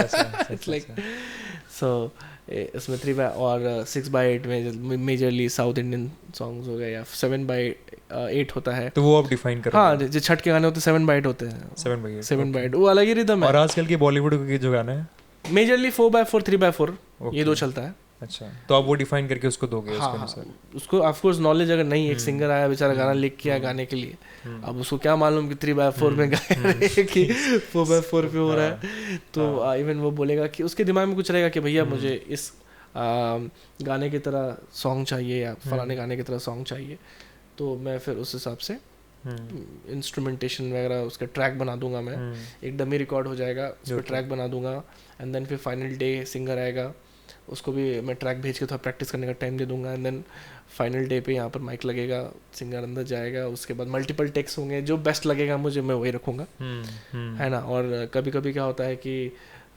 सिंगर वो शायद एक्सप्रेशन नहीं कर पा रहा या फिर वहाँ तक नहीं पहुँच पा रहा, तो मैं हेल्प करता हूँ थोड़ा, क्योंकि मेरे अंदर भी थोड़ा सी गायकी की वो चीज़ है, तो इतना है कि मैं सामने वाले सिंगर को समझा सकता हूँ। और कुछ प्रोजेक्ट ऐसे आते हैं कि जिसमें पूरा काम मेरे को आता है, जैसे कि लिरिक्स राइटिंग से लेके कॉम्पोजिशन, फॉर एग्जांपल किसी को एल्बम के लिए अपने गाना चाहिए, and he is not musician, he is a producer, he want कि मेरे यूट्यूब चैनल पे भैया गाना चाहिए है ना, या एक फिल्म है उसमें 4 गाने चाहिए मुझे, तो ऐसे सिनेरियो में मैं बैठ के फिल्म जो भी है उसका क्या स्टोरी है, या एल्बम में क्या आपको चाहिए स्टोरी, जो एक स्टोरी बनेगा, उसका वीडियो बनेगा, या फिर जो उनका डिमांड है, उनको 2 रोमांटिक सॉन्ग चाहिए, 3 डांस नंबर चाहिए, 2 थोड़े से कॉमेडी नंबर, जो भी है, तो उस हिसाब से फिर हम लोग डिसाइड करके फिर लिरिक राइटर के साथ बैठ के, या मैं कभी कभी खुद भी लिख लेता हूँ, छोटे मोटे रैप तो मैं खुद ही लिख लेता हूँ, लेकिन हाँ मेजरली अगर कुछ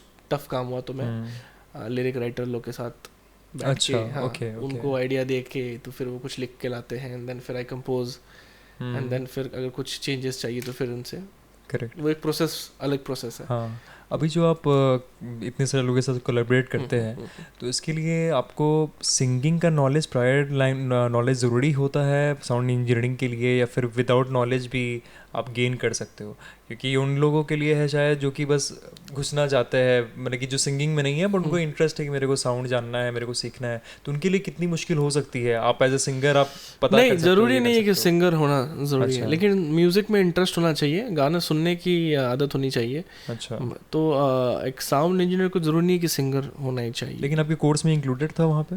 नहीं, ऐसा कुछ नहीं है, ऐसा लेकिन एक वो इंटरेस्ट देखते हैं कि बहुत सारे ऐसे रैपर्स हो गए या म्यूज़िक में पहले से कुछ बीट्स वीट्स बना रहे हैं, तो वो एक इंटरेस्ट देखते हैं ना सामने वाले पे कि भैया ये ऐसे ही तो नहीं आ गया है कि उसको इंटरेस्ट है, कि मतलब वो कर भी पाएगा। जिसको इंटरेस्ट होगा वो थोड़ा मोड़ा पहले से ही करके आएगा।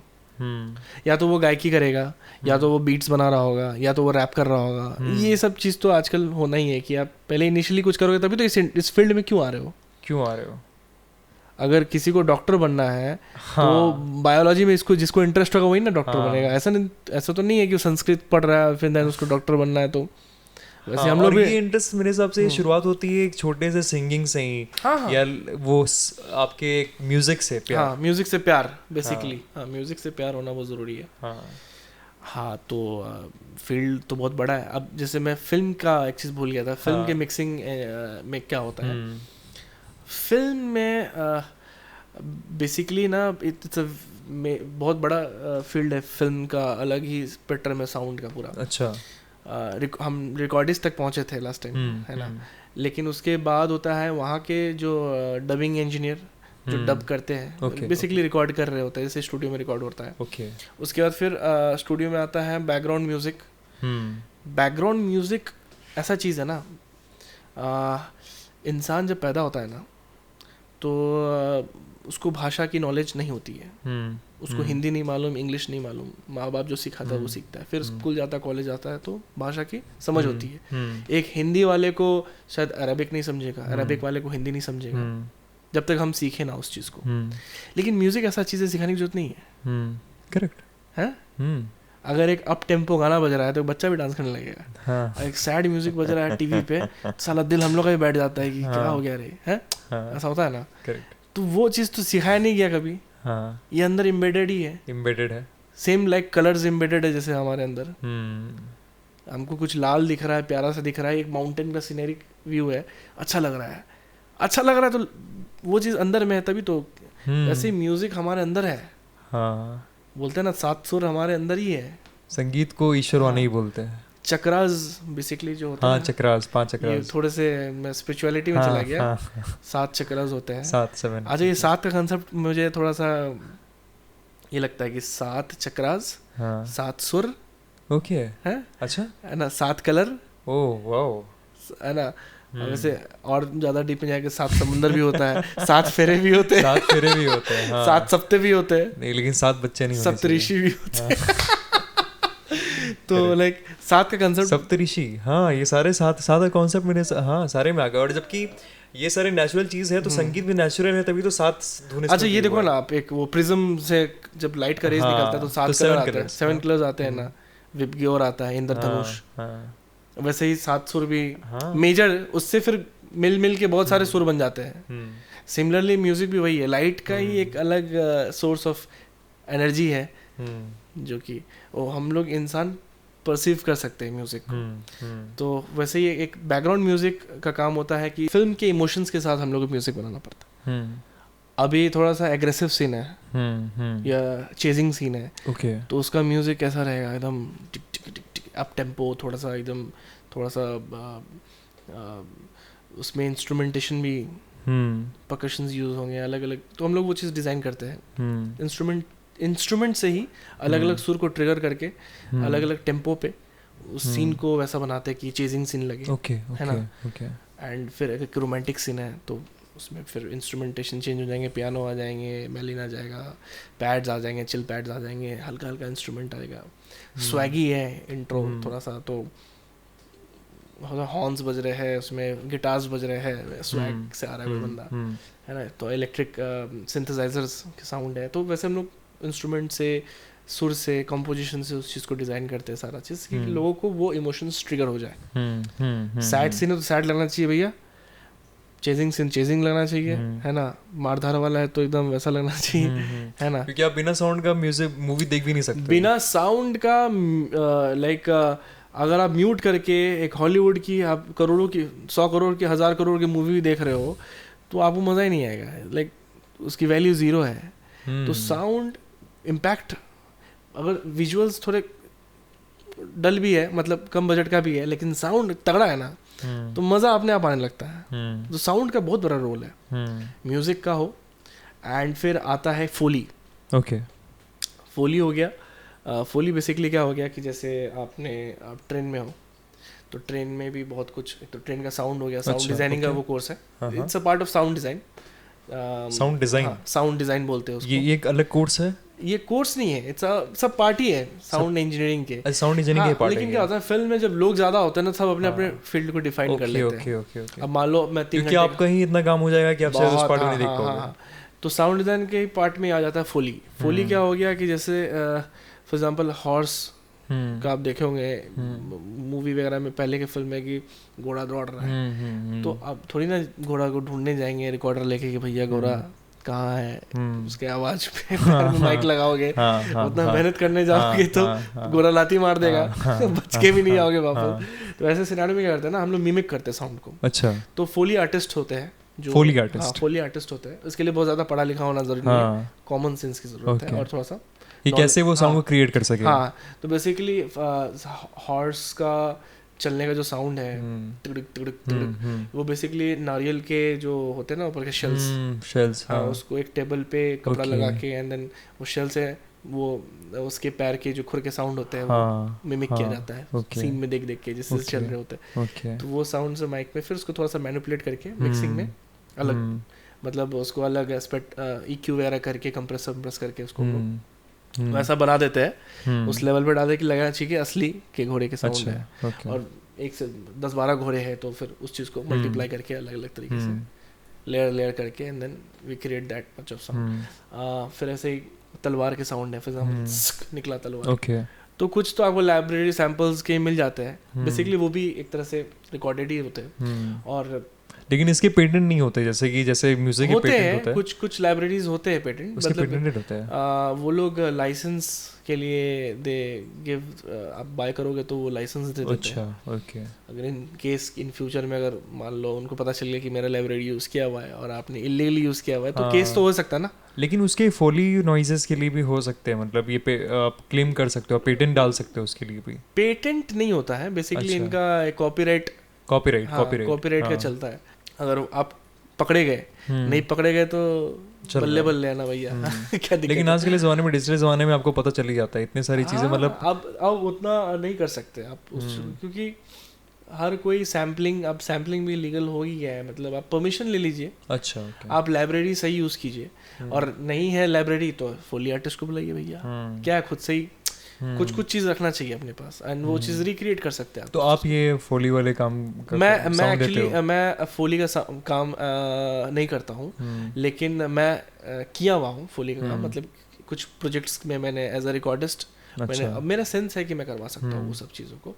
फोली के लिए हम बेसिकली फिल्म में दूसरे आदमी को जो फोली करता है उनको काम दे देते हैं। हमारे यहाँ पे टाउन के आसपास लोग मौजूद हैं जो ये काम करते हैं? नहीं, यहाँ पर नहीं, मुंबई वगैरह में ओके। तो यहाँ पर है तो मैं करवा सकता हूँ। जैसे एक बंदा आया, उसको मैं बता दूंगा कि ऐसे करना, मैं रिकॉर्ड कर लूंगा उनको। फॉर एग्जांपल तलवार का साउंड हो गया, शॉर्ट का निकालने का, तो एक शॉर्ट लेके आ जाएंगे भाई, यानी तो एक मेटल का कुछ लेके आएंगे, उसको घिस देंगे तो वो साउंड ऑलमोस्ट लगना चाहिए मिमिक हो गया, है ना। वैसे ही पंच का साउंड है तो आप किसी गद्दे पे या फिर किसी आप लाइक कद्दू वगैरह लेके भी मार सकते हो उसको, है ना, कि वो लगना चाहिए भाई करेक्ट, हाँ, कि मसल्स टूटे, हड्डी टूटे तो ककड़ी खीरा जो होता है ना उसको आप तोड़ दो, ऐसे मचोड़ दो तो वो साउंड आएगा किसी से हड्डी टूट रहा है। अच्छा, मान लो किसी का ऐसा गर्दन तोड़ दिया किसी का, तो वो साउंड होता है, कहीं ना कहीं आप साउंड मैनिफेस्ट कर रहे हो कि हर जगह से आप साउंड पकड़ रहे हो, कहाँ से क्या साउंड आ रहा है। तो आप एक स्टूडियो के अंदर भी वो सारी चीज़ों को कर सकते हो। फ्लोर्स होते हैं, वुडन फ्लोर्स हो गया तो वुडन का एक तख्ता लगा दीजिए या चौकी लगा दीजिए, उसमें आप शूज़ पहने तो शोल वाले शूज़ रखिए, फ्लैट शूज़ रखे, चप्पल रखो, शूज़ रखो, चप्पल रखो, इस टाइप से आप फुट स्टेप भी मिमिक कर रहे हो ना, क्योंकि आपको वो सारे चीज़ को दिखाना है। कार के साउंड वगैरह ये सब साउंड डिज़ाइन का पार्ट हो गया। अब फॉर एग्जांपल हम माइक लेके गए, फॉर एग्जांपल मेरा फोर्ड का गाड़ी है, तो फोर्ड का इंजन अगर ज़्यादा रियलिस्टिक दिखाना तो भाई अगर आपका मूवी में फोर्ड का गाड़ी है तो आप मारुति का इंजन स्टार्ट कर दोगे तो एक होता ना एक सेंस कहीं ना कहीं आ जाता है कि साला कुछ तो गड़बड़ है। फोर्ड का साउंड अलग है, मारुति का साउंड अलग है, फेरारी का अलग है, लैम्बोर्गिनी का अलग है ना। तब लैम्बोर्गिनी चालू हुआ गाड़ी और उसमें कहीं ना कहीं फेरारी का साउंड आ गया, तो जो चलाते हम लोग को तो नहीं पता चलेगा क्योंकि हम लोग नहीं चलाते, लेकिन जो इंटेलिजेंट लोग हैं उनको तो भाई ये तो लैम्बोर्गिनी का साउंड ही नहीं है। अच्छा है ना, तो ये सब भी ध्यान देना बहुत जरूरी है। तो छोटे मोटे चीज़ है, लोग पकड़ते नहीं, लेकिन जो पकड़ने वाले पकड़ लेते हैं। लेकिन आज के ज़माने में इतना वाइड स्प्रेड है सब कुछ कि लोग पकड़ ही लेंगे। आज इतनी सारी जगह आपका वीडियो जा सकता है, पहुंच सकता है। तो वो चीज़ है कि आप ज़्यादा से ज़्यादा रियलिस्टिक बनाने के लिए कोशिश का अप्रोच में रहते हैं। तो वो एक पार्ट है। फोली हो गया, साउंड डिज़ाइन हो गया, गाड़ी, ट्रेन, हवाई जहाज, है ना, रसलिंग ऑफ क्लोथ्स, जैसे इवन कोई आदमी बैठा हुआ है, अब ग्लास से पानी पी रहा है तो वो ग्लास के टच की आवाज़, पानी के घूंट की आवाज़ से लेके अंडर वाटर स्विमिंग कर रहे हो। मैं कमर्शियल में देख रहा था, एक पेप्सी वाले कमर्शियल में, कि वो जो एक थर्स्ट वाला जो साउंड करते हैं ना ऐसे करके, तो उस पर कितने सारे मतलब लोग ये इंटरेस्टेड होता है वो पीने के लिए, वो करने के लिए। कहीं ना कहीं साइकोलॉजिकल इफेक्ट साउंड बहुत इफेक्ट क्योंकि ईयर भी हमारा एक सिक्स्थ जो है, बोलोगे 5 सेंसेस ऑर्गन्स में आते हैं, तो अब जब तक वो प्रोवाइड नहीं करोगे तब तक मतलब वो फील नहीं आ पाएगी ऑडियंस को भी। तो ये बहुत इंटरेस्टिंग था जब साउंड आप देखोगे कि रियल टाइम में लोगों के मार्केटिंग में भी आ जा रहा है, बिल्कुल वाले मार्केटिंग में। Any time. अब एडवर्टाइजमेंट से याद है जिंगल्स, जिंगल्स का भी एक अलग मार्केट है। जिंगल्स कौन सा? वो जिंगल्स हो गए जैसे एडवर्टाइजमेंट के लिए जो गाने यूज करते हैं ना, फॉर एग्जांपल आप नोकिया का मेलोडी हो गया, tin tin tin tin tin, वो जिंगल्स हो गया, रिंगटोन हो गया ना। अच्छा, तो वो अपने एडवर्टाइजमेंट यूज करते हैं, है ना। एयरटेल का हो गया अभी आपको याद है कि शायद उसने वैसे ब्रांड ही बनवाया, अपना मार्केटिंग बनवाया। तो मार्केटिंग के लिए साउंड यूज होता है। कंपोजर ए आर रहमान है, तो ए आर रहमान ने ये मेलोडी ट्यून किया था। तो अब जैसे आईपीएल का हो गया टा टा टा टा टा टा टा, तो ये सिग्नेचर टोन्स हो गए। जिंगल्स भी बेसिकली सिग्नेचर है। अब एमडीएच का प्रचार आता था पहले, बादशाह मसाले, एमडीएच ये जिंगल ही है एक करेक्ट। तो जिंगल्स के लिए भी प्रोजेक्ट्स आते हैं क्या? सिंगल्स के लिए प्रोजेक्ट आता है कि आपके पास किसी ने आपको बोला कि ये मेरे लिए भी आते हैं, एडवर्टाइजमेंट के लिए भी आते हैं। ओके, अब तो खैर बहुत मार्केट बड़ा हो गया है। लाइक अब स्टूडियो रन करता है बेसिकली मुंबई वगैरह में ज़्यादा वॉइस ओवर के लिए, जैसे नेटफ्लिक्स हो गया, प्राइम हो गया, मतलब डबिंग की आपने वीडियो कर लिया अलग से। फॉर एग्जांपल नेटफ्लिक्स में मुझे लगता है कि बहुत सारे सीरीज मतलब 10-12 एपिसोड तो आना ही है ना। अब ऐसे करके बहुत सारे एक प्रोजेक्ट ही मिल गया। फॉर एग्जांपल मुंबई में अगर स्टूडियो है, वही चीज़ बिहार में अभी नहीं है, लेकिन धीरे धीरे लोग अब जैसे यूट्यूब हो गया या MX प्लेयर हो गया, तो इन सब को देख के लोग यहाँ पर भी चालू कर दिए। तो वहाँ पर कैसा होता है ना कि मान लो नेटफ्लिक्स वाले ने आपको, वहाँ के कुछ प्रोडक्शन ने आपको एक सीरियल का काम दे दिया, तो जैसे 2-4 सीरियल के काम आ गया आपको, तो आपका पूरा डबिंग का काम आ गया, दिन भर आपका स्टूडियो डबिंग में ही बुक रहेगा। अच्छा, अब मान लो एक सीरियल है, एक एपिसोड है एक सीरियल का, तो डबिंग होंगे ही, उसके सारे आर्टिस्ट आएंगे स्टूडियो में, वो दिन भर मतलब एक सीरियल बनने में टेंटेटिवली 1 हफ्ते का टाइम लग जाता है।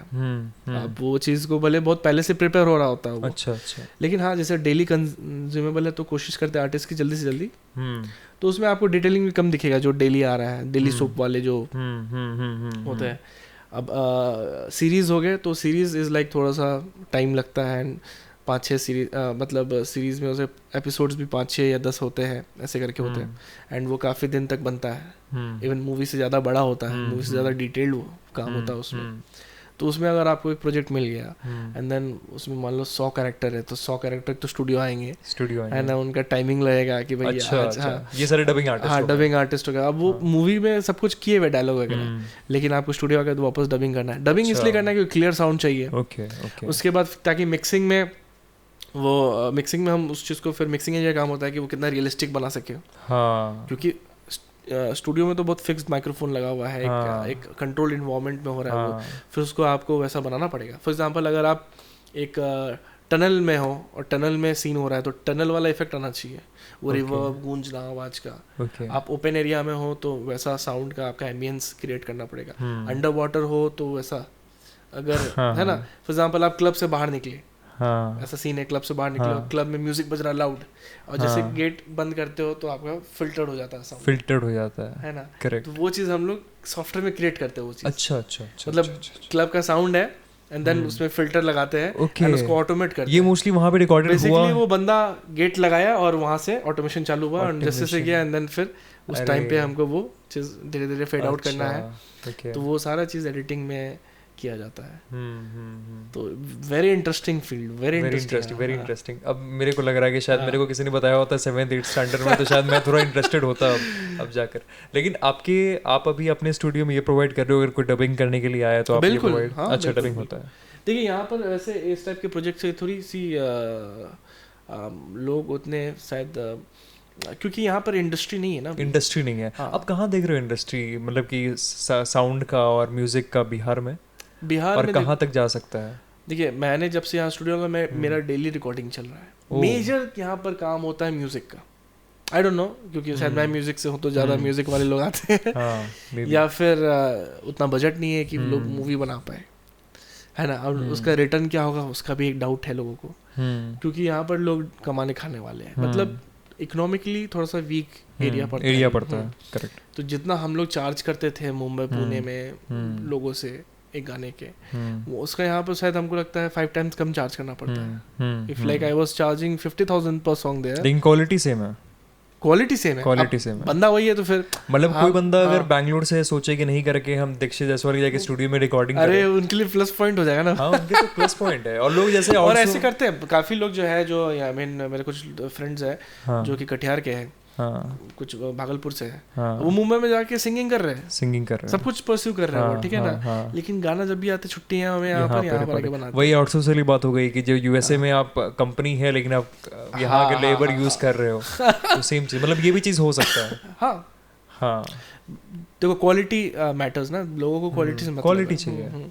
अब मेरे जैसे ही बंदे मुंबई में जाके फिल्म का काम करते हैं ना, बिहार यूपी और बंगाल के बंदे जाके, तो यहाँ के लोगों के लिए मतलब वो आपने एक पॉइंट दे दिया है जहाँ पे उनको वहाँ जाने की जरूरत नहीं है। आज यही पे अपने घर के पास ही आप और आज के सेम क्वालिटी मुंबई वाली क्वालिटी। लोग भागलपुर से आ रहे हैं, कटिहार से आ रहे हैं, अररिया से आ रहे हैं, आज मधेपुरा से आए हैं, अच्छा कल कहाँ से तो आए थे, बांका से आए थे, गया से आ रहे हैं, आज मुजफ्फरपुर से कॉल आया एक। तो बिहार के लिए एक तरह से लोगों को एक आस आ गया है कि नहीं, अच्छी क्वालिटी की साउंड गाना चले ना चले, दैट्स डिफरेंट थिंग, बट अच्छा क्वालिटी यार, ऐसा कुछ काम करो कि लोग 4 लोग भी सुने ना तो वाह वाह बोले ना, आपका नाम ऊंचा हो ना। कि यार मतलब आप जैसे मेजरली यहाँ पे जो काम चलता है लाइक मेजर भोजपुरी टाइप का जो है, ऑटोट्यून भर दिया, एक ही ट्रैक पे सबको गवा रहे, तो वो गाना नहीं है।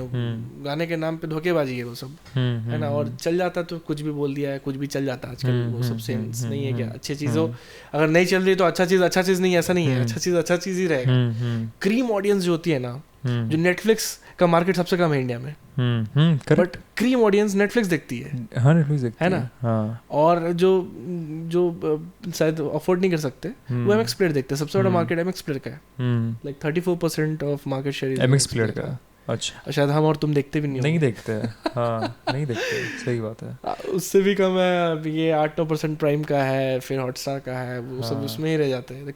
क्रीम ऑडियंस अच्छी चीज़ हो, जरूरी नहीं है कि वो मास हो, लेकिन अच्छी चीज़ होती है। लेकिन ये चीज़ मैं आपको अप्रिशिएट करना चाहूँगा कि आप यहाँ पे आए हो, और मेरे को लगता है कि बहुत सारे लोग इससे मोटिवेट होते हैं। जैसे एक बहुत छोटी चीज़ होती है कि अगर कहीं पे लोगों को आपको इंटरेस्ट जगाना है स्पोर्ट्स के ऊपर, वहाँ पे स्टेडियम खोल दो। अगर लोग यहाँ पे देख रहे हैं कि हमारे आसपास में ही लोग हैं जो कि साउंड इंजीनियरिंग और लोग यहाँ पे प्रोवाइड कर रहे हैं, तो शायद जो लोग दब करके रहना चाहते थे कि हमारे पास मतलब कन्वीनियंस नहीं है कि कहीं हम क्या करेंगे, आप सिंगर बन के यहाँ पे क्या ही कर सकते हैं, बाहर जाना पड़ेगा, ये करेगा, आपके पास आकर ये जान सकते हैं, अपना शुरू कर सकते हैं, देर नहीं करने का। क्योंकि बहुत लोगों को ये बात होती है कहाँ जाएंगे, हमें पता नहीं है आगे जाके कौन लोगों में ठग के क्या करे। क्योंकि शायद इस बिजनेस में भी होंगे जो कि शायद मुंबई में जाओगे आप तो कुछ पैसे ले करके आपको गलत क्वालिटी दे रहे हो, क्योंकि लोगों को पता है नहीं। पर यहाँ पे अगर के बहुत सारे लोग आसपास सारे सीमांचल वाले आपको देख करके बहुत मोटिवेट होते होंगे। बहुत सारे लोग आते होंगे, जैसे रैपर्स का आपने बताया था कि इंक्रीज हो रहा है नंबर्स, तो शायद बोले यहाँ पर इस स्टूडियो के आने से 20-25 रैपर्स तो पुणे में ऐसे कि पुण्या के रैपर्स अब लोग साइफर कर रहे हैं, they are starting doing cypher. Cypher क्या हो गया? रैप साइफर मतलब होते हैं ना कि जितने भी रैपर्स लोग के ग्रुप आ जाते हैं। अच्छा, वो साइफर है। हाँ, एक बंदा अपना दे रहा है। अच्छा, वो डिस बोलते थे शायद, वो साइफर वही हो गया क्या? भी एक काइंड ऑफ है, लेकिन डिस होता है कि किसी को नीचे डाउनग्रेड करना। हाँ, अच्छा। लेकिन अभी यहाँ पर सीन क्या है, उठाना है। अच्छा, ओके। अभी बिहार में उठाने की, हाँ, अभी उठाने की जरूरत है। अभी हमको कंधे देने की जरूरत है, कंधे देने की जरूरत है ना। अभी साथ में उठना है। कोई मतलब कोई दबाव भी है तो दूसरे की वजह से हम भी उठ जाएंगे ना भाई। हाँ, जब उठ गए तो फिर देखेंगे। अब बहुत लोग उठने के लिए भी डिस करते हैं, ऐसा नहीं है। तो ये सब अच्छा। मतलब अपना म्यूचुअल है कि भाई हम लोग तो दोस्त है, रात में बैठना ही है साथ में, है ना। लेकिन सुबह में ऐसा लोग, पॉलिटिशियन क्या होता है, सब एक दूसरे घर जा रहे हैं, सब घर जा रहे हैं, लेकिन हाँ, इसके भोज में वो आ रहा, उसके भोज में वो आ रहा। लेकिन हम बीजेपी से हैं, हम कांग्रेस से, हम आरजेडी से, ऐसा होता है ना। करेक्ट। तो वैसे ही है, रैपर लोग भी सब एक ही है मतलब, लेकिन वो डिस करते हैं। लेकिन लोगों को ऐसा लगता है कि अरे भाई तो इसमें भड़क गया, ये उसमें भड़क गया, ये तो इसका पोल खोल दिया, ये इसने उसका ले लिया, मतलब ऐसा रहता है। हाँ, एक लास्ट क्वेश्चन आपसे पूछना चाहेंगे, जो आपने जब अपने कोर्स के बारे में आपने बहुत रिसर्च किया होगा, क्योंकि लोग बैचलर्स के लिए मोस्टली करते हैं, आपको जबकि इतना आपका स्ट्रिक्ट फोकस था कि मेरे को बस जाना है तो साउंड इंजीनियरिंग में, तो आपने और सब यूनिवर्सिटीज़ देखी होंगे, आपने अब्रॉड की भी देखी होंगे, तो हमारे तरफ यहाँ पे क्या स्टडी का फोकस कर रहा है और क्या डिफरेंट है वहाँ से, और आपने कैसे चूज़ किया, कैसे वाइजली चूज़ किया? अगर कोई बंदा भी चूज़ करना चाहे और आपके कॉलेज को देखे, तो अभी कैसे चूज़ करे कोई बंदा? मोस्टली क्या देखे जो आपने देखा शायद ये इम्प्रूव हो सकता था, दूसरे कॉलेज में था मौजूद? हाँ, तो सबसे पहली बात क्या है ना कि जो ये फील्ड है साउंड इंजीनियरिंग, मेरे साथ क्या चैलेंजेस थे कि पहले तो ग्रेजुएशन वाले कॉलेज ही नहीं थे, ठीक है ना। तो 2-3 थे जो ग्रेजुएशन दे रहे थे, मास कम्युनिकेशन या BGMC हो गया, जर्नलिज्म हो गया, उसमें एक स्पेशलाइजेशन साउंड इंजीनियरिंग लगा। मेरा भी कॉलेज वैसे ही था। अभी हमारा BSc हो रहा है साउंड इंजीनियरिंग के साथ। विस्लिंग वुड एक कॉलेज है मुंबई में, सुभाष घाईकी। सुभाष घाईकी। अच्छा, फिल्म सिटी में ही है। Okay, but it's very costly, like 18-19 lakh उस समय था। आप पता वो एक्टिंग के लिए नहीं, इसके लिए है वहाँ, उसमें एक्टिंग भी होता है। अच्छा, मतलब ऐसे फिल्म से रिलेटेड कोर्सेज होते हैं सारे कोर्सेज। हाँ, लेकिन वो ये बैचलर्स डिग्री है।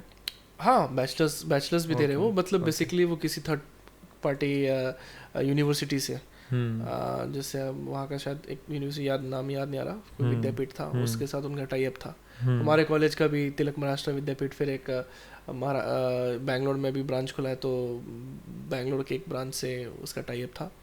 तो वो लोग बेसिकली BSc में डिग्री दे रहे थे and specialise in sound engineering. तो आपको डिग्री भी मिल गया और आपके इंटरेस्ट का भी काम हो गया, आप जान भी गए, लोगों से कनेक्शंस भी बन गए। करेक्ट। और कनेक्शंस तो बहुत बनते हैं ऐसे म्यूजिक स्कूल्स में, खास करके कनेक्शन बनते हैं फैकल्टीज, विजिटिंग फैकल्टीज जो होते हैं, जैसे आपके जो वर्कशॉप्स वगैरह होते हैं उसमें जो बाहर के लोग आते हैं, एंड आपको फिर उनसे जो इंटरेक्शन होता है, नॉलेज मिलता है, उससे दिमाग भी खुलता है, प्लस कुछ संपर्क भी बनते हैं। इवन आपके फ्रेंड में ही कोई बंदा दूसरे फील्ड में चला है, फॉर एग्जांपल कोई बंदा मिक्सिंग इंजीनियर है, कोई लाइव साउंड में है, कोई अलग अलग सिनेरियो में है, कोई सिंगर बन गया, कोई म्यूजिक डायरेक्टर बन गया। अच्छा, ये सारे फ्यूचर स्कोप्स है उसके। हाँ, अब जैसे डॉल्बी साउंड आप देख लो, डॉल्बी साउंड के बारे में बहुत लोग ने सुना होगा। डॉल्बी साउंड, करेक्ट है, Dolby digital 5.1 7.1 basically 5 speakers, 7.1 7 speakers, एक सेंटर स्पीकर वूफर रहता है। दो 7.5 सिग्निफाई ये करता है। 5.1 7.1 का मैं आपको एक थोड़ा सा बताऊं, व्हाट इज 7.1, व्हाट इज 5.1, क्यों बोलते हैं ऐसा। 1 में आपने जो 1 इज बेसिकली वूफर, चाहे वो 7.1 हो या डॉल्बी में भी हो, वूफर इज ओमनी डायरेक्शनल, वही है जो लो फ्रीक्वेंसी है ना, उसमें सारे लाइक 40 हर्ट्ज या 50 हर्ट्ज के नीचे के साउंड जो है 80 हर्ट्ज के नीचे के, हाँ 80 हर्ट्ज एक बैंडविड्थ होता है, उसको बड़ा घटा सकते हैं LFE में। तो वो लो फ्रीक्वेंसी से रंबल्स हो गए, किक का बुम बुम हो गया, है ना, वुफ हो गया, या फिर पंच के साउंड हो गया, जो एकदम दिल दहाने वाला लो फ्रीक्वेंसी साउंड होता है ना, वो उससे इमिट होता है। एंड दैट इज, उसके जो वेव्स होते हैं लो फ्रीक्वेंसीज के, वो काफ़ी बड़े होते हैं। लो फ्रीक्वेंसी में वेव जो होता है उसका साइकिल बहुत बड़ा होता है, हाई फ्रीक्वेंसीज में नंबर ऑफ वेव्स बढ़ जाते हैं। ह्यूमंस 20 हर्ट्ज से 20 किलो हर्ट्ज तक सुन सकता है, उसके नीचे का ना सुन पाएगा, ना उसको ज़्यादा नहीं सुन पाएगा। 20 हर्ट्ज भी नहीं सुन पाते हम लोग, लाइक 16-17 तक में डन हो जाता है हम लोग का। तो अब जैसे मक्खी के साउंड हो गए या फिर मच्छर के साउंड हो गए, हाई फ्रीक्वेंसी या स्नेक का बाइट, वो जो साउंड होता है वो सब हाई फ्रिक्वेंसी हो जाता है। ये सब हाई फ्रिक्वेंसी है। जो हम लोग बात करते हैं वो मिड फ्रिक्वेंसीज है। आप फोन्स में देखते होंगे बेसिकली हम लोग जो टेलीफोनिक जो साउंड होता है वो ज़्यादा वोकल्स के ही रिलेटेड, ना उसमें ज़्यादा बेस आता है ना ज़्यादा हाइज आता है, क्योंकि हम लोग का ईयर जो है वो वोकल जो मिड फ्रिक्वेंसी वो बहुत इजीली कैप्चर कर लेता है। अच्छा। और एनर्जी बचाने के लिए फ़ोन में लो फ्रिक्वेंसी काट लेते हैं और हाई फ्रिक्वेंसी भी काट लेते हैं कि भाई काम हो रहा है, भाई हमको तो बात ही करना है ना।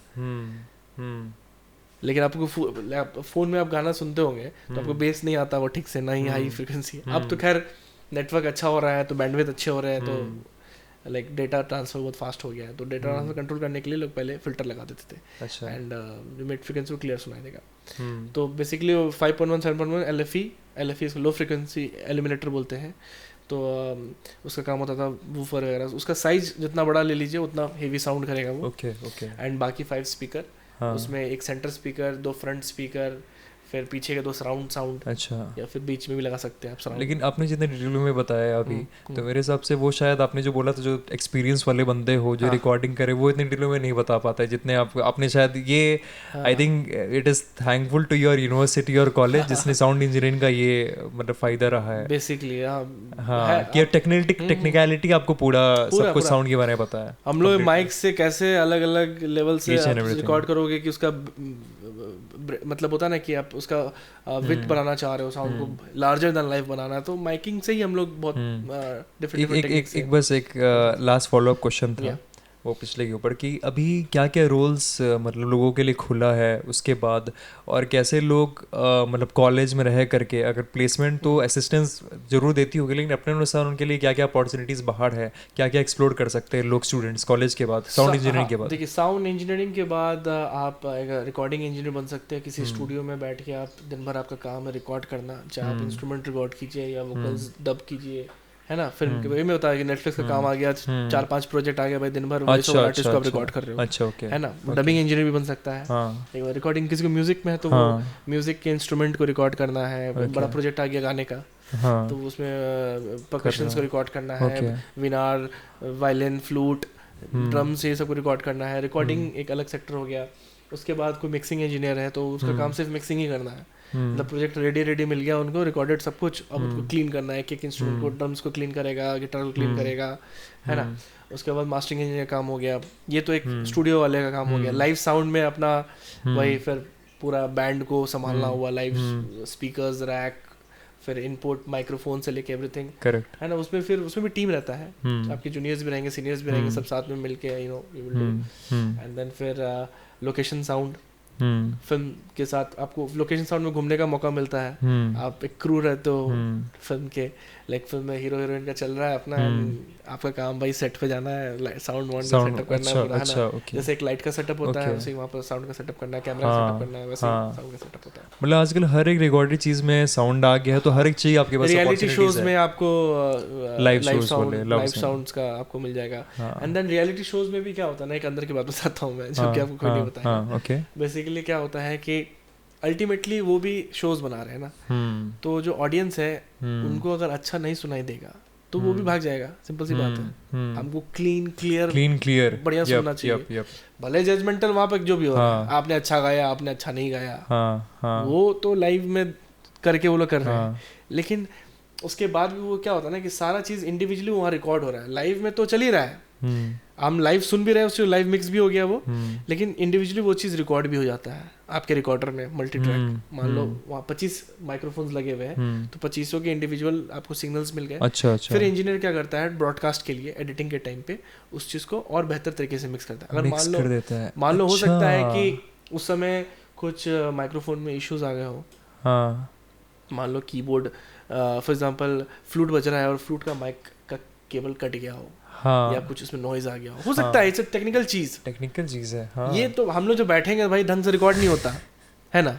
अभी हम लोग इतना छोटा सेटअप करवाने में कितना टाइम लगा हम लोग को, तो वो चीज़ हो सकता है। कैमरामैन के साथ भी हो सकता है कि कोई कैमरा हिल गया तो भाई वहाँ रीटेक्स होते हैं रियलिटी शोज में। जजमेंटल भले आपका एक बार में हो जाएगा कि आपने गाया, वाह अच्छा लगा, हम तुमको 5 देते हैं, हम तुमको 10 देते हैं, या फिर खराब गाया आपने और अच्छा कीजिए। लेकिन ऑडियंस को तो अच्छा सुनना चाहिए। मान लो फ्लूट बजा रहा है उसमें नॉइज आ गया तो आप तो वो टेलीकास्ट नहीं कर पाओगे, तो वहाँ मिक्सिंग इंजीनियर सारा फिर को DAW पे मतलब जो वर्क स्टेशन पे लेके एंड अगर वहाँ पर उसको क्लीन कर सकते हैं एडिटिंग से, तो एडिटिंग से क्लीन कर देंगे, नहीं तो फ्लूट प्लेयर को स्टूडियो में बुलाया जाएगा, वापस वहाँ बजवा लिया जाएगा। आपने तो इल्यूमिनाटी सीक्रेट्स बता दिया। ये चीज़ हो जाएगा, हम लोग बिहारी दिल के साफ सब बता देते हैं। सही बात है। खैर ये चीज़ भी मतलब सिंपल सी बात है, ऑडियंस को अच्छा चीज़ दिखना है, अच्छा चीज़ देखना है, व्यूअर्स डिमांड उसी चीज़ का है। ठीक है, okay then, thank you Dixit भैया, बहुत सारी इन्फॉर्मेशन मिली हमें, हमें व्यूअर्स को भी। Thank you so much Ishaan, thanks a lot. Like तुमने अभी 2-3 दिन पहले ही हमको कॉल किया एंड लेकिन थैंक्स टू यू कि आपने तो जल्दी सबको ऑर्गेनाइज करके आपने बुला लिया, हो गया। आपका अपने आप काफ़ी बिजी तो हो ही, लेकिन हमारे लिए टाइम निकालना एक बहुत, I am very grateful to you. Thank you so much and ऐसे ही आते रहो स्टूडियो में हमेशा, अपना ही समझो इसको। ज़रूर ज़रूर ज़रूर। ओके।